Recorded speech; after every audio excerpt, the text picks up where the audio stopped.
नमस्कार, मैं हूं सोनाली ठाकुर। स्वागत है आपका नेसा न्यूज 10 में। आपको बता दें कि आज बुद्ध पूर्णिमा के अवसर पर देश के कोने कोने से श्रद्धालु मां गंगा में स्नान करने हरिद्वार पहुंच रहे हैं। वहीं बुद्ध पूर्णिमा का महत्व हिंदू और बौद्ध धर्म के लोगों के लिए बहुत खास माना गया है। वैशाख पूर्णिमा के दिन ही गौतम बुद्ध का जन्म हुआ था और इसी दिन इन्हें एक ज्ञान की प्राप्ति हुई थी और फिर 80 वर्ष की आयु में इसी तिथि पर कुशीनगर में इनका महाप्रयाण हुआ था। इसलिए वैशाख पूर्णिमा को बुद्ध पूर्णिमा के रूप में मनाया जाता है।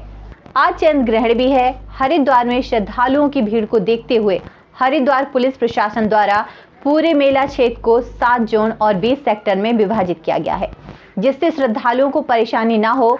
हरिद्वार एसपी सिटी स्वतंत्र कुमार का कहना है कि बुद्ध पूर्णिमा के स्नान को देखते हुए पूरे मेला क्षेत्र को 7 जोन और 20 सेक्टर में विभाजित किया गया है, जिससे हरिद्वार गंगा स्नान करने आने वाले श्रद्धालुओं को परेशानी का सामना ना करना पड़े।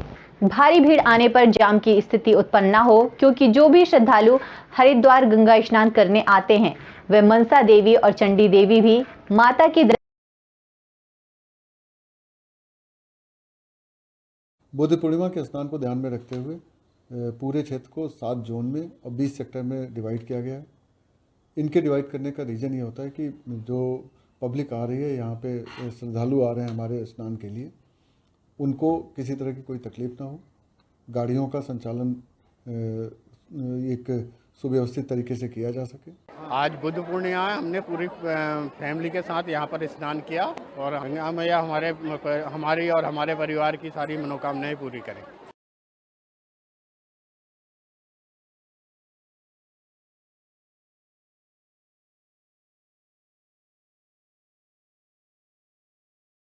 आपको बता दें कि उत्तराखंड के पूर्व मुख्यमंत्री हरीश रावत ने रुड़की के एक होटल में प्रेस कॉन्फ्रेंस कर भाजपा सरकार पर जमकर हमला बोला। उन्होंने सरकार पर गन्ना खरीद, मूल चीनी मिल का बकाया और बेमौसम बरसात में दागी हुई गेहूं को खरीदने समेत विभिन्न मुद्दों पर सवाल उठाए हैं। इसी दौरान मीडिया से मुखातिब होते हुए हरीश रावत ने हाल ही में सरकार के कैबिनेट मंत्री द्वारा सड़क पर युवक की पिटाई के मामले में कहा कि बेहद दुर्भाग्यजनक है। सत्ता के दम पर पीड़ित को थाने में बंद तो करा सकते हैं, लेकिन जनता की आवाज को नहीं दबा सकते। इस घटना से पूरा राज्य आहत है। उन्होंने कहा, कांग्रेस इस मुद्दे पर सड़कों पर है और पीड़ित के साथ इंसाफ की लड़ाई लड़ रही है। पूर्व सीएम हरीश रावत ने 2024 के लोकसभा चुनाव में कांग्रेसी नेता हरक सिंह रावत के चुनाव लड़ने वाले सवाल पर कहा, मैं इस विषय पर कोई टिप्पणी नहीं करना चाहूंगा। 9 तारीख को इकबालपुर चीनी मिल के सामने, बल्कि चीनी मिल के अंदर ही सब कांग्रेस जन, बल्कि हम चाहते हैं उसमें किसान सम्मिलित हों, किसान संगठन सम्मिलित हों, सभी जनवादी संगठन सम्मिलित हों। किसानों का जो लगभग 200 करोड़ रुपया इकबालपुर चीनी मिल पर बकाया है, उसके भुगतान की मांग को लेकर के और गन्ना किसानों को बोनस दिए जाने की मांग को लेकर के वहाँ पर 24 घंटे का धरना होगा। वहीं आपको बता दें कि केदारनाथ धाम यात्रा मार्ग पर भैरव कदेरे और कुबेर ग्लेशियर पर आज एक बार फिर ग्लेशियर टूटने का कारण रास्ता पूरी तरह से बंद हो गया है। गुरुवार को एनडीआरएफ टीम ने रास्ते से बर्फ हटाकर मार्ग को खोला ही था कि कुछ देर बाद फिर ग्लेशियर टूटने से मार्ग बंद हो गया है। मार्ग बंद होने के कारण केदारनाथ धाम की पैदल यात्रा को फिलहाल रोक दिया गया है, जबकि हेलीकॉप्टर से यात्रा करने वाले यात्रियों को बाबा केदार के दर्शन करने की अनुमति दी गई है।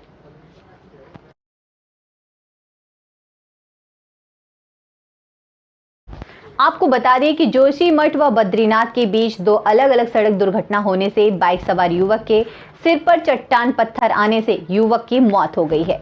वहीं दूसरी तरफ राजस्थान के यात्रियों से भरा वाहन बड़ी दुर्घटना होते होते बचा। चालक के पैर में गंभीर चोट आई है। वह सवारी सुरक्षित यात्री बद्रीनाथ से लौट रहे थे। स्थानीय लोगों को व थाना गोविंद घाट की टीम ने सभी लोगों को सुरक्षित निकाला है।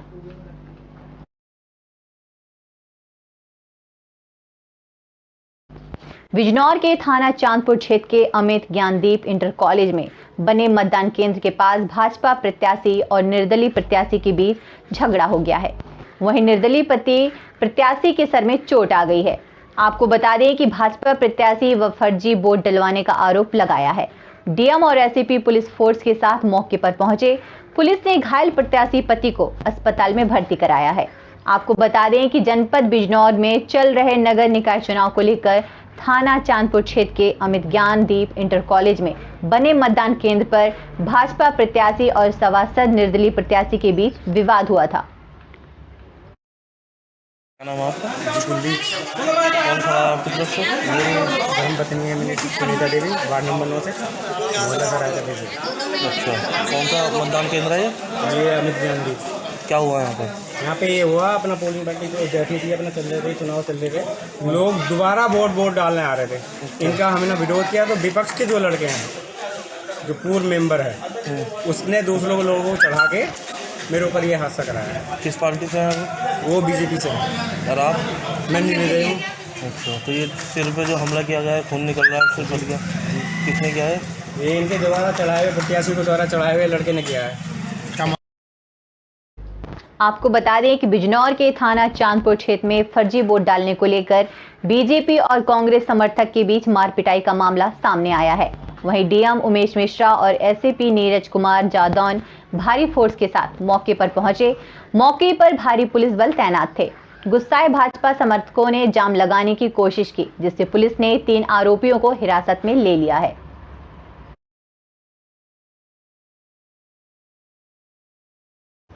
पश्चिमी उत्तर प्रदेश के छोटा सकील कहे जाने वाले कुख्यात गैंगस्टर अनिल दुजाना का रामनगरी से भी नाता रहा था।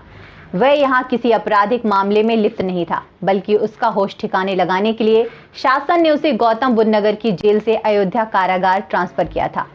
दुजाना का आपराधिक नेटवर्क ध्वस्त करने के लिए ये कार्रवाई हुई थी। उसे यहां हाई सिक्योरिटी बैरक में रखा गया था। गुरुवार को मेरठ में एसटीएफ से मुठभेड़ में उसकी मौत की सूचना यहां भी चर्चा का विषय रही। गत 31 अगस्त वर्ष 2022 को प्रशासनिक आधार पर अनिल दुजाना का गौतम बुद्ध नगर से अयोध्या जेल ट्रांसफर हुआ था।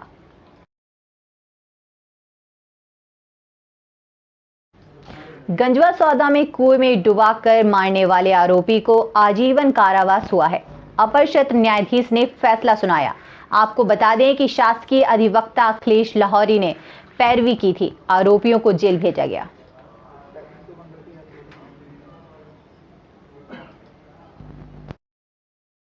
माननीय अपर सत्र न्यायाधीश डीएस परमार साहब द्वारा वर्ष 2020 के एक मामले में आजीवन कारावास की सजा सुनाई गई है। दिनांक 28/4/2020 को मृतक गुलाब और अजय दोनों खेत पर कुएं पर गए हुए थे। दूसरे दिन आरोपी घर पर लौट करके आया और उसने अपने मित्र गुलाब के बारे में कुछ नहीं बताया। एक झूठी कहानी रचते हुए उसने लल्ला और फुल्ला के विरुद्ध एक अपराध पंजीबद्ध करा दिया कि उसके लिए लल्ला और फुल्ला ने मारपीट कर घायल किया है। उसका मेडिकल हुआ। पुलिस ने उस मामले की विवेचना की। विवेचना में उस मामले के लिए असत्य पाया और उस मामले में एफआईआर लगा दी। जब संपूर्ण मामले की पुलिस ने विवेचना की और गुलाब के संबंध में तफ्तीश की, उससे ये पता चला कि मृतक गुलाब कुएं में पड़ा हुआ मिला। उसके लिए आरोपी अजय द्वारा हत्या कारित कर दी गई और साक्ष्य छुपाने के लिए उसने उसके पजामे में एक पत्थर बांध दिया, जिससे कि उसकी लाश, डेड बॉडी लोगों को दिखाई ना दे। चूँकि मामले की गंभीरता से जांच पड़ताल पुलिस द्वारा की गई, चौकीदार के और मृतक के भाई वगैरह के कथन लिए गए। कथनों में ये पाया गया और वो साक्ष्य आई जिसके आधार पर आरोपी के विरुद्ध शमशाबाद पुलिस ने अपराध धारा 302 और 201 का मामला पंजीबद्ध किया। आज उस मामले की में माननीय अपर सत्र न्यायाधीश श्री डीएस परमार साहब द्वारा आरोपी अजय के लिए आजीवन कारावास की सजा से दंडित किया गया है। साथ ही सेक्शन 302 भादा बी के तहत 3 वर्ष का सश्रम कारावास की सजा अतिरिक्त भुगतने का निर्देश दिया गया है। क्योंकि मामला आजीवन कारावास से रिलेटेड है, इसलिए दोनों सजाएं एक साथ ही चले। आपको बता दें कि मणिपुर के कई जिलों में जनजातीय समूहों द्वारा रैलियां निकाली गई हैं, जिसके बाद मणिपुर में कई जगहों पर हिंसा देखने को मिली। वहीं अब भारतीय सेना ने नागरिकों से केवल आधिकारिक और सत्यापित स्रोतों के माध्यम से मिलने वाली जानकारी पर भरोसा करने का आग्रह किया है। आपको बता दें कि मणिपुर में सुरक्षा स्थिति को लेकर कई फेक वीडियो प्रसारित हुए थे, जिसके बाद भारतीय सेना ने लोगों को आगाह किया है।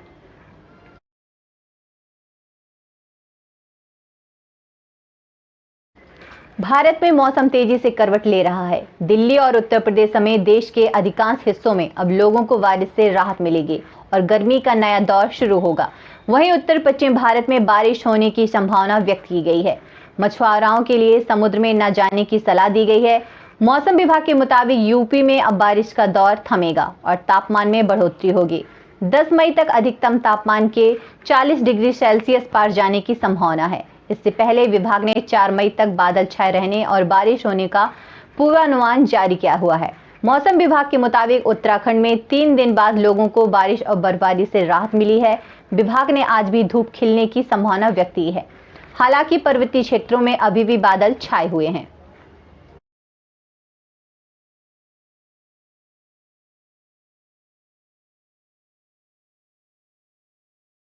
आपको बता दें कि उत्तराखंड में अवैध मजारों की ध्वस्तीकरण की संख्या और बढ़ गई है। आपको बता दें कि अभी तक हुई कार्रवाई में आज कुल 12 मजारें टूटी हैं। कल टिमली रेंज में भी ध्वस्त हुई थीं। 5 मजारी वन विभाग युद्ध स्तर पर हटा रहा है। आरक्षित वन क्षेत्र में अवैध रूप से बनी मजारों को अवैध मजारों की ध्वस्तीकरण की कमान संभाल रहे हैं। वन क्षेत्राधिकारी टिमली सहसपुर रेंज के मुकेश कुमार रात में भी जारी रहेगी। अवैध मजारों की ध्वस्तीकरण की कार्रवाई की जा रही है। तो इसमें हम लगातार अतिक्रमण यदि होता है तो उस पर लगातार हमारी एक प्रोसेस चली रहती है कि अतिक्रमण ना होने पाए और अतिक्रमण है तो उसे हटाया जाए। तो इसमें हमारे मार्च महीने में भी हमने कुछ अतिक्रमण की कार्रवाई को हटाया गया था और उसके बाद में भी हम लगातार अतिक्रमण को चिन्हित किए और उसके बाद में हमारे द्वारा ये इस माह भी अतिक्रमण को हटाने की कार्रवाई की जा रही है, जो कि आगे भी गतिमान रहेगी। टोटल कितनी हो गई सर अब तक? अभी तक तिमली रेंज में हमारे द्वारा 12 स्थलों पर और चौहटपुर रेंज में हमारे द्वारा 14 स्थलों पर अतिक्रमण हटाने की कार्रवाई की गई। फिलहाल मेरे साथ इस बुलेटिन में इतना ही। नमस्कार।